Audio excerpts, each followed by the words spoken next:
परभणी येथे झालेल्या संविधान शिल्पाच्या निषेधार्थ प्रगतशील बौद्ध समाज आणि विविध संघटनांच्या वतीने विश्वरत्न डॉक्टर बाबासाहेब आंबेडकर पूर्णाकृती पुतळा बदलापूर पश्चिम या ठिकाणी शनिवारी शांततेच्या मार्गाने ठिय्या आंदोलन करण्यात आले। यावेळी आपल्या विविध मागण्यांचे पत्र बदलापूर पश्चिमचे पोलीस निरीक्षक अनिल थोरवे यांना देण्यात आले।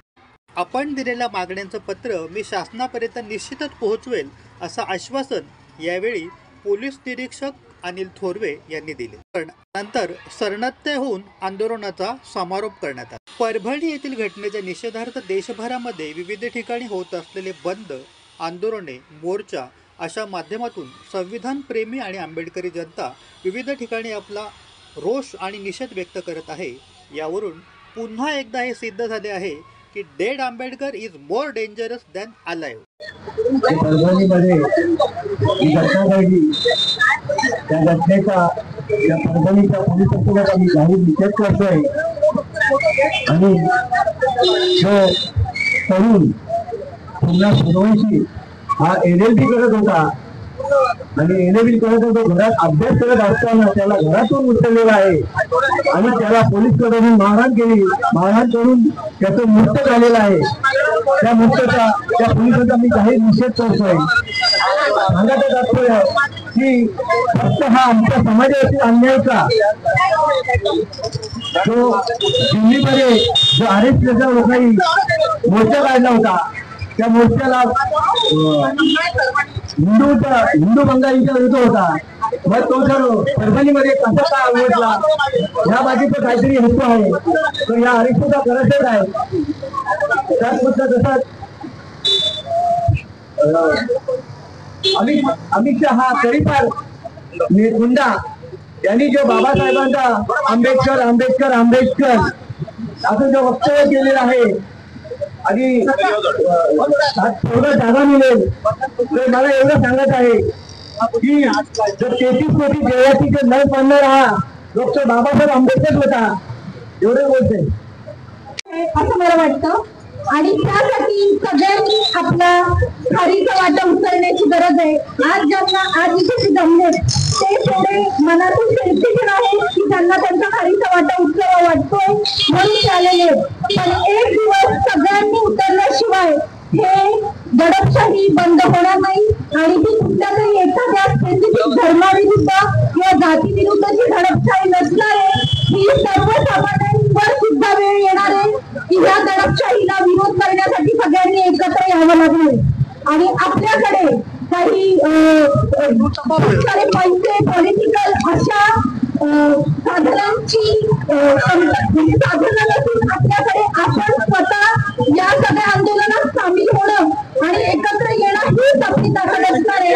त्याच्यामुळे यापुढे जे लोक ऐकत आहेत की हे काय चाललंय, काहीतरी आंदोलन चाललंय, आपला काही संबंध नाही, तर बंधूंनो मी असं सांगू इच्छिते की त्याचा सगळ्यांचा समावेश असणार आहे, पुढे करावा लागणार आहे आणि यासाठी प्रत्येकाने आपला खारीचा वाटा उचलण्याची गरज आहे आणि सरकारची दडपशाही चालणार नाही असं सुद्धा आम्हाला बोलायचं आहे। सरकारची दडपशाही आज या ठिकाणी आपण सर्वजण परभणीमध्ये सोमनाथ सूर्यवंशी यांच्यावर जो अन्याय झाला आणि पोलीस स्टेशन मध्ये त्यांना जेलमध्ये टाकून त्यांच्यावर अन्याय करून त्यांना मारण्यात आले, त्याबद्दल परभणी पोलीस प्रशासनाचा निषेध करण्यासाठी आपण इथे जमलेलो आहोत। तर मी या ठिकाणी फक्त एकच सांगेन की आपण जे संविधानाला मानणारे लोक आहेत आणि संविधान भेटत असेल तर आपण सर्वांनी रस्त्यावर उतरून एकत्र येऊन संविधान वाचवण्याचा प्रयत्न केला पाहिजे। जर अमित शहा बोलत असेल की तुम्ही आंबेडकर नाव घेण्यापेक्षा रामाचं नाव घेतलं असतं किंवा देवाचं नाव घेतलं असतं तर तुम्हाला स्वर्ग प्राप्त झाला असता, पण मुळात स्वर्ग आणि नरक ही संकल्पनाच आम्हाला मान्य नाही आहे। स्वर्ग म्हणजे ज्या बाबासाहेब आंबेडकरांनी आम्हाला ज्या नरकातून ज्या चिखलातून बाहेर काढलं आणि आम्हाला महिलांना ज्या मनुस्मृतीतून बाहेर काढलं आणि संविधानामध्ये हक्क अधिकार दिले, त्या बाबासाहेब आंबेडकरांनी आम्हाला आमच्या मुलांना शिकता यावं त्यासाठी संविधान लिहिलं आणि ते संविधानात धोक्यात आहे. म्हणून आम्ही आज महिला सुद्धा आज रस्त्यावर उतरलो आहोत आणि या सर्व घटनेचा आम्ही निषेध करत आहोत. तर आज संविधान नसतं तर आम्हाला इथे बोलायची संधी सुद्धा उपलब्ध झाली नसती. आणि म्हणूनच मी ते सर्वांना सांगू इच्छिते की संविधान वाचवण्यासाठी आपण सर्वांनी एकत्र येऊन प्रयत्न केले पाहिजे. बाबासाहेब म्हणजे फक्त काय बुद्धिस्ट लोकांचे नाही आहे. बाबासाहेबांनी संविधान लिहिताना सर्वप्रथम ओबीसी समाजातील लोकांना आरक्षणाचा अधिकार दिला. म्हणून त्याचप्रमाणे बाबासाहेबांनी या बहुजन समाजातील जेवढ्या जाती आहेत ओबीसी, एससी, एसटी, ओबीसी शिवाय महार, काम, त्या समाज जाती वगैरे आहेत त्या बहुजन समाजात येतात. त्या सर्व बहुजन समाजातील लोकांना संविधानामध्ये हक्क अधिकार दिलेले आहेत. म्हणून या इथे उपस्थित असलेल्या आणि या भारत देशामध्ये राहणाऱ्या जे बहुजन समाजातील लोक आहेत ते सर्व लोकांनी संविधानासाठी रस्त्यावर उतरून प्रयत्न केले पाहिजे की संविधान वाचवलं पाहिजे. आणि आता जे प्रत्येक लोक आहेत ते संविधान संपवण्याचं काम करत आहेत. म्हणजे परत एकदा आपल्यावर गुन्हेगिरी आणण्याचा प्रयत्न चालू आहे. म्हणून आपण सर्वांनी संविधानासाठी रस्त्यावर उतरलं पाहिजे. आणि परभणीत जी घटना झाली त्याबद्दल मी इथे जाहीर निषेध व्यक्त करते. धन्यवाद. छात्र बाबासाहेबांनी सांगितलेले की ज्या समाजाला आपला इतिहास माहिती नाही त्याला भविष्य निर्माण करता येणार नाही. आणि त्याच्यासाठी आपल्याला आपला इतिहास माहिती पाहिजे की या बहुजन महापुरुषांनी आपल्या बहुजन हितासाठी सातत्याने जे प्रयत्न कष्ट केले, परिश्रम केले आणि याच्यामध्ये मूळ सिद्धांताच्या आधारावरती आपल्या बहुजनांचं कल्याण करण्याचे काम केले ते म्हणजे समता, स्वतंत्रता, बंधुता आणि न्याय. आणि तेच मूळ सिद्धांत बाबासाहेबांनी संविधानाच्या माध्यमातून आपल्याला दिले. समता, स्वतंत्रता, बंधुता आणि न्यायावरचे आदेश छत्रपती शिवाजी महाराजांनी स्वराज्य प्रस्थापित केलं. आणि त्याच्यामुळे गोरगरीब प्रत्येक जातीचा प्रत्येक कुटुंबाचा माणूस त्या ठिकाणी गुणागोविंदाने राहत होता. परंतु छत्रपती शिवाजी महाराजांची शिवशाही संपूर्ण पेशवाई निर्माण करणारे ब्राह्मण या भारतामध्ये या महाराष्ट्रामध्ये सातत्याने ब्राह्मणांनी संविधानाच्या विरोधात, लोकशाहीच्या विरोधात सातत्याने कटकारस्थान केले. आता निवडून आलेले फडणवीस हे नेता ब्राह्मण आणि ब्राह्मण असल्यामुळे मनुस्मृती कायदा लागू करण्यासाठी संविधानाचा विरोध करत आहेत. ही बाब आपल्याला सर्वांना समजून घेतली पाहिजे.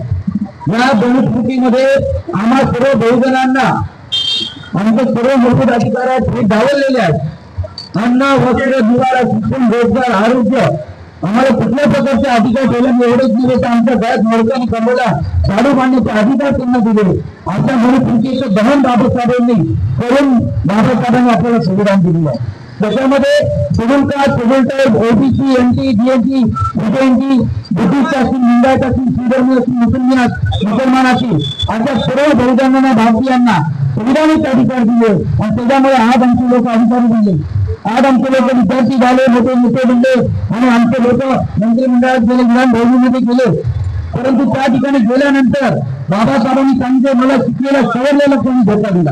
आणि त्याच पद्धतीने जे अधिकारी एमपीएससी, यूपीएससीच्या माध्यमातून अधिकारी बनले, पोलीस अधिकारी बनले, त्यांनी परभणीमध्ये आपल्या मनुस्मृतीच्या कायद्यानुसार या ठिकाणी आपली अंमलबजावणी करण्याचं काम केलं. मी त्या परभणीच्या पोलीस प्रशासनाचा जाहीर धिक्कार करत आहे. त्या ठिकाणी ज्या पोलीस प्रशासनाने जे सरकारचं ऐकून इकडच्या आंबेडकरी चळवळीच्या लोकांवरती अन्याय केला हा निश्चितपणे निषेधार्थ आहे. परंतु त्यांना जे काही ऑर्डर देणारे, त्यांना जे आदेश देणारे जे अधिकारी आहेत किंवा जी सरकार आहे त्याचा सगळ्यात मोठा जास्त धिक्कार झाला पाहिजे. राजकीयांचे नेहमीच सांगतात, त्यांच्या नेहमी वास्तवातून सांगत असतो की आमच्या लोकांवरती अन्याय होतो, अन्याय झाल्यावरती आमच्या लोकांवरती आमच्या लोकांना महिलांनी जाळलं जातं, आमच्या पुरुषांना मारलं जातं, जाळलं जातं, मुलांना मारलं जातं, मुलांवरती बलात्कार होतात, एवढंच नाही तर गँगरेप होतात. हे केल्यानंतर आपण आंदोलन करतो. जसं आज आंदोलन चालू, आंदोलन केल्यानंतर पोलीस प्रशासन त्यांना पकडते, त्यांना अटक केली जाते. परंतु अटक केल्यानंतर त्यांच्यावरती काय शासन होतं, त्यांना काही कारवाई होते मुळात नाही. कारण सुप्रीम कोर्टामध्ये, हायकोर्टामध्ये जे जज बसलेले आहेत हे बहुजन समाजाची कमी आहेत आणि 90% वरती ब्राह्मण जातीचे सुप्रीम कोर्टचे जज आहेत. आणि त्याच्यामुळे सुप्रीम कोर्टामध्ये पण त्यांचं पूर्ण मोठ्या प्रमाणात हस्तक्षेप आहे. त्याच्यामुळे न्याय मिळायला आपल्याला अडचण होते. तुम्ही प्रोग्रामचे प्रकार असेल, रमाला यात्रेकडे असेल, बाजार प्रकरण असेल, सर्व प्रकरणांमध्ये न्यायालयाच्या माध्यमातून अजूनपर्यंत लोकांना न्याय मिळाला नाही. काय कारण?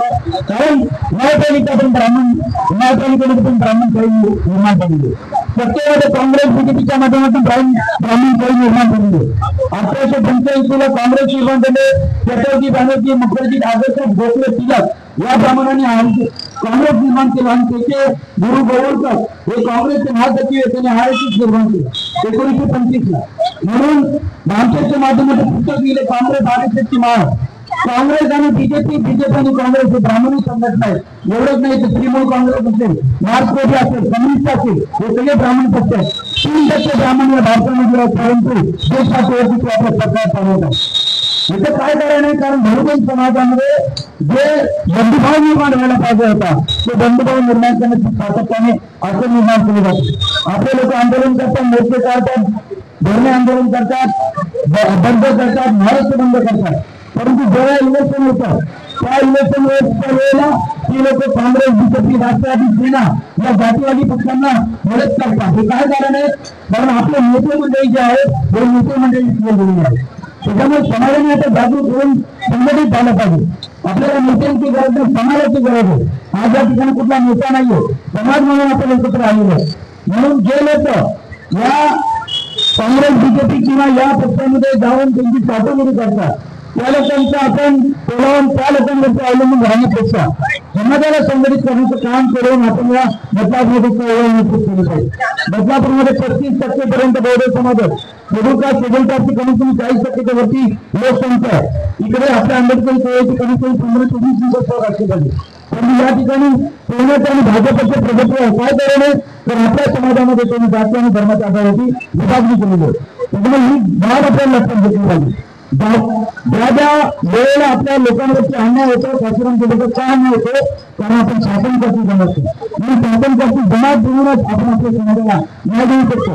यासाठी निमित्त उपस्थित सर्व मान्यवरांना, सर्व नागरिकांना, महिलांना, इकडच्या पदाधिकाऱ्यांना आवाहन करतो. येणाऱ्या काळामध्ये सामान्यमध्ये बदलापूरमध्ये अशी परिस्थिती निर्माण होईल म्हणून बदलापूरमध्ये तेवढं नेतृत्व गरजेचं. आपल्या सर्वांचा अभ्यास कर्तव्य आहे की आपण समाजामध्ये जाऊन त्यांना जागृत करून संघटित केलं पाहिजे. आणि मला शेवटी एवढंच म्हणायचं की या परभणीमध्ये ज्या पद्धतीने जे पोलीस प्रशासनाने ज्या पद्धतीने वागणूक केली त्या पोलीस प्रशासनाच्या विरोधात त्यांचं निवेदन नव्हतं, त्यानं कायमस्वरूपी कामावरून काढून टाकलं पाहिजे आणि त्यांच्यावरती निरीक्षणाचा गुन्हा दाखल झाला पाहिजे असं केलं होतं. आता सरकारने 10 लाखाची घोषणा केली, त्या कुटुंबाने त्यांचं पुनरावृत्ती पकडून लागली. या सरकारला थोडी लाज वाटली पाहिजे. हे ब्राह्मण सरकार आहे, हे फडणवीस सरकार आहे. हे फडणवीस सरकार, ग्रामीण सरकार या भारतामध्ये मनुस्मृती लागू करू इच्छितो. त्याचा आम्ही जाहीर निषेध करत आहे. एक मिनिट.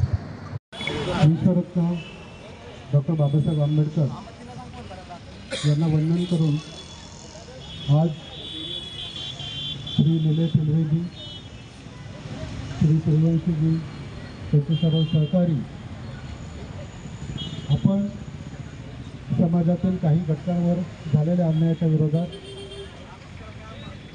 संविधानाच्या प्रती झालेल्या अवमान प्रकरणी आज आपल्या ज्या भावना व्यक्त केलेल्या आहेत आणि माझ्यापर्यंत जे निवेदन आपण पोहोचवलेलं आहे ते नक्कीच मी शासनापर्यंत सादर करेन आणि आपल्या वतीनं आपल्या ज्या भावना आहेत त्या मी वरिष्ठांपर्यंत नक्की पोचवीन आणि आपल्याला न्याय मिळवून देण्यासाठी मी नक्कीच पाठपुरावा करीन एवढं आश्वासन देतो.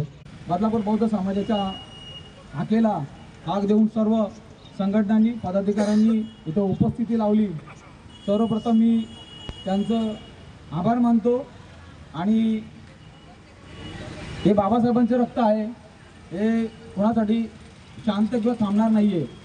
कोणी नेता, महानेता, उपनेता, गटनेता आला नाही म्हणून आम्ही आंदोलन करण्याचा किंवा विरोध करण्यासाठी आम्ही थांबणार नाही आहेत. कारण की आमच्यामध्ये जे बाबासाहेबांचा ओरिजिनल DNA आमच्यामध्ये आहे. त्यामुळे आम्ही विरोध तर करणारच. संख्या आणि नंबर ऑफ काउंटिंग याच्यावर आम्ही लक्ष देणार नाही. 2 लोक असली तरी तेवढाच विरोध होणार. विश्वरत्न डॉक्टर बाबासाहेब आंबेडकरांचा सोमनाथ सूर्यवंशी आमच्या भावाला एका पोलीसवाल्यांनी नाही मारला, एक प्रवृत्ती आहे, या प्रवृत्तीने मारला आहे. ज्या प्रवृत्तीने छत्रपती शिवाजी महाराजांना विषप्राशन केला होता तीच ही प्रवृत्ती आहे. शाहू महाराजांना विरोध केला होता तीच ही प्रवृत्ती आहे. महात्मा फुलेंना विरोध केला तीच ही प्रवृत्ती आहे. डॉक्टर बाबासाहेबांना क्षणाक्षणाला विरोध केला तीच ही प्रवृत्ती आहे. त्याच प्रवृत्तीने या सोमनाथ सूरजजीला मारलेला आहे. त्या सर्व प्रवृत्तीचा मी धिक्कार करतो पहिले. आणि समाजामध्ये जागृती करताना अशा प्रवृत्तीला ठेचलं पाहिजे. तो कुणी एक व्यक्तीने त्यांना मारलेला नाहीये, ते ह्या प्रवृत्तीने मारलेलं आहे. म्हणून बदलापूर बंद घेतला नाहीये. बदलापूर बंद न घेण्याचं कारण हेच आहे की इतर समाजामध्ये द्वेष निर्माण होतो. तुम्ही बंद केल्यानंतर त्यांना त्रास होतो आणि तो समाज आपल्याला द्वेष करतो. या द्वेषचा न घेता आम्ही इथे बाबासाहेबांच्या पुतळ्याजवळ एक ठिय्या आंदोलन घेतला आणि याच्यातून कोणालाही त्रास न होता आमच्या जागृतीचा अखंड जो आग्नेय बाबासाहेबांचा तो ठेवत ठेवण्याचा आम्ही जो प्रयत्न केलेला आहे त्याला तुम्ही सर्वांनी साथ सोय दिली. सर्व महिलांचं, सर्व पदाधिकाऱ्यांचं आणि आम्हाला जे सहकार्य केलं पोलीस प्रशासन आणि आमच्या बातम्या सर्वपर्यंत पोहोचवण्याचं ज्या काम केलेलं आहे मीडियाच्या माध्यमातून त्या सर्व त्या पत्रकारांचं त्यांचा पण मी आभार मानतो. आणि ज्या महिला इथे सकाळपासून उपस्थित आहेत त्यांचा सुद्धा मी आभार मानतो. आणि इथे सर्व जे उपस्थित आहेत त्यांच्यामध्ये त्यांनी समजून जायचं आहे किंवा त्यांनी आज प्रमाणपत्र घेऊन जायचं आहे की आमच्यामध्ये बाबासाहेबांचं ध्येयने डायरेक्ट आलेलं आहे, वेळ झालेली नाही आहे. त्यामुळे त्यांना माझा पुन्हा एकदा क्रांतिकारी जय भीम. आणि इथे सर्वांनी उपस्थित राहिल्याबद्दल सर्वांचा आभार मानतो. आणि कार्यक्रमाची सांगता इथे होत आहे, समाप्त होत आहे. कुठल्याही कार्यक्रमाला गालबोट न लावल्यामुळे आपण सर्वांनी सामूहिक शरणार्थ घ्यायचं आहे.